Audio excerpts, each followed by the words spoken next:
Yes, sir. Okay. All right, it is 9:30 a.m. on 26th day of April, Friday morning. We'll bring a special session of Somervell County Commissioners Court to order. Let the record show Jeff Harris, Richard Talavera, Danny Chambers, Tammy Ray, and Wade Bush are all present. Item number 1, discuss take action on MOU between Corporation Service Company and Somervell County pertaining to County Clerk's Office. Michelle, I'll let you explain this contract.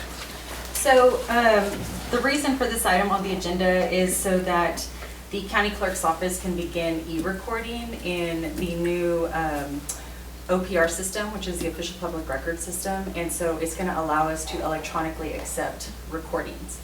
Right now, we just accept them over the counter, and there's a lot of criteria that you have to meet in order to do so.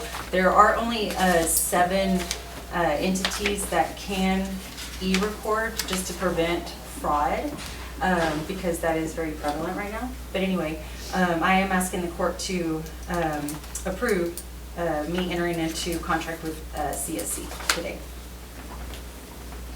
All And right. also, just one more thing, I'm sorry, the county attorney and the IT director did approve it, so. Perfect. All right.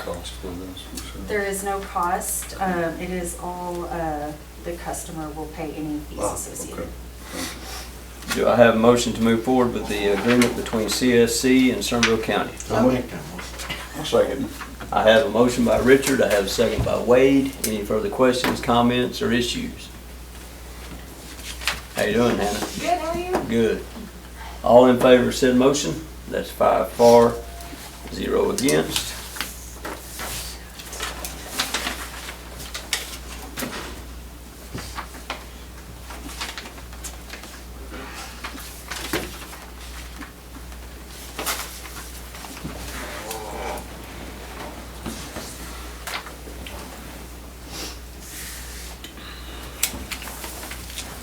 Give that to Michelle.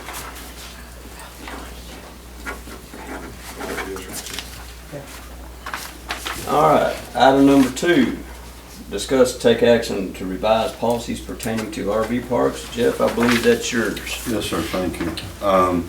If you'll look at the policy that I handed to you this morning, it's the updated policy that I was talking about the other day when we met. On the first page, on the 3rd paragraph, relating to location, I'm proposing that we update it to say recreational parks located within the 100-year floodplain must subscribe to the Code Red emergency notification system. I think that was at the suggestion of Alan, and I think that's a good idea. Code Red must be done before the park's open to the general public. Only units that are mobile can be parked within the 100-year floodplain. Mobile means capable of being moved readily. Now, I know that some of the concern were the little tiny homes or the cabins or things. If they're on skids and are mobile, then I'm proposing that they're mobile, yeah, and we go with that because they can be moved. But I think the Code Red system is important so that people are notified at these RV parks that may be pretty remote and may not know what's coming down the river at some point, give them any more time we can. And I also realize that, everybody wants to be near the river or the creek when they're camping, so that's gonna put them more than likely in the floodplain. But the mobile is the key thing here. If they can move them pretty easily and pretty readily, I think we're okay. Yes. And I was talking to Brian this morning about the water board and the floodplain and things like that, and what I didn't add it to this, but one of the things I think we should encourage the builders of RV parks to work with TCEQ. Obviously we do anyway, but to also check with the water board on any floodplain rules, which doesn't have anything to do with us per se, but them. So that's the changes that I'm proposing that we make to the RV park policy. And that's the only changes in this document? Yes, sir. And Trey is the one that wrote this for us, so he's on board with it. So with your okay, I'll make that motion. I have a motion by Jeff to revise the location pertaining to Somervell County RV Park policy. Do I have a second? I have a second by Richard. Any further questions or comments or issues? All right, all in favor of said motion? That's 5 for, 0 against. All right, item number 3, discuss take action on giving 30-day notice to Mark Kaiser CPA to terminate contract June 1st of 2024 as outlined in section 11, part C of the agreement between Mark A. Kaiser and Somervell County. We brought Mark on board back in September of 2022 to help us get through the outside audits that we were behind on. He got us through 19, 20, 21, 22. He and I sat down the other day and discussed. We all agreed that we have met the objective that we wanted to, the goals at that time. The next audit, we'll move forward with Valerie and Nikki with Jeremy on the BMY and see how that progresses, and hopefully we get to the point we stand on our own. We hope. Valerie's laughing. Does that mean you can't, or you can, or what? No, it's not that I can't, no. I just thought maybe we could give him just, instead of 2 days, maybe just be here 1 day. Well, let's see how we do without him. Okay.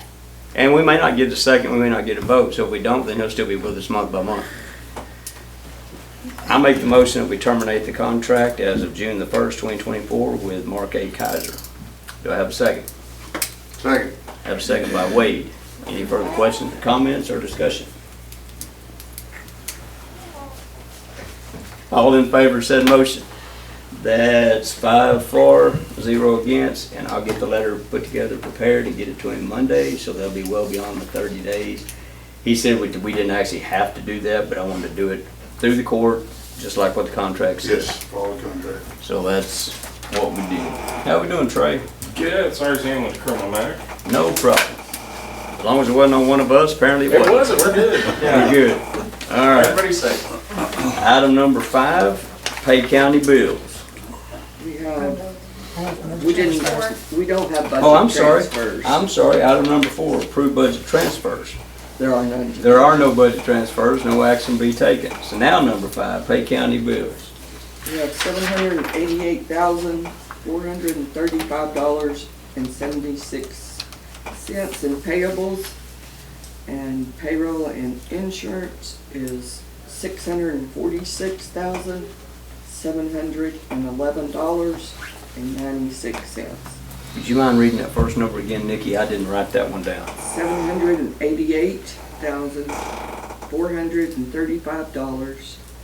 $788,435.76. Okay.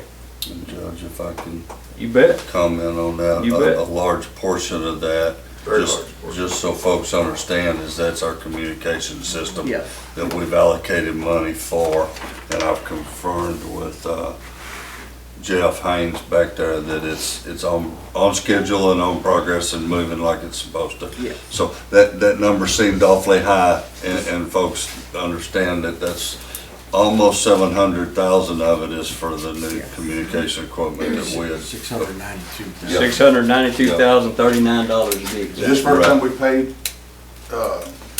Anything major that I know of, Yeah. It's the biggest one we've. yeah, we paid a lot smaller ones. Yeah, I think we had a milestone and then we had some equipment in there.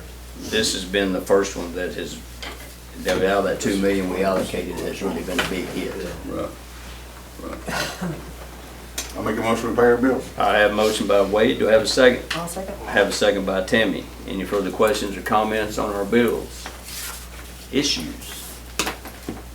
All in favor of said motion? That's 5 for, 0 against. All right, the next and last one, do I have a motion to adjourn this meeting? So moved. Have a motion by Tammy, do I have a second? Second. Have a second by Jeff. All in favor to adjourn? That's 5 for, 0 against. Thank you all for attending. I did. Yes. There you go, that's right, I forgot about that.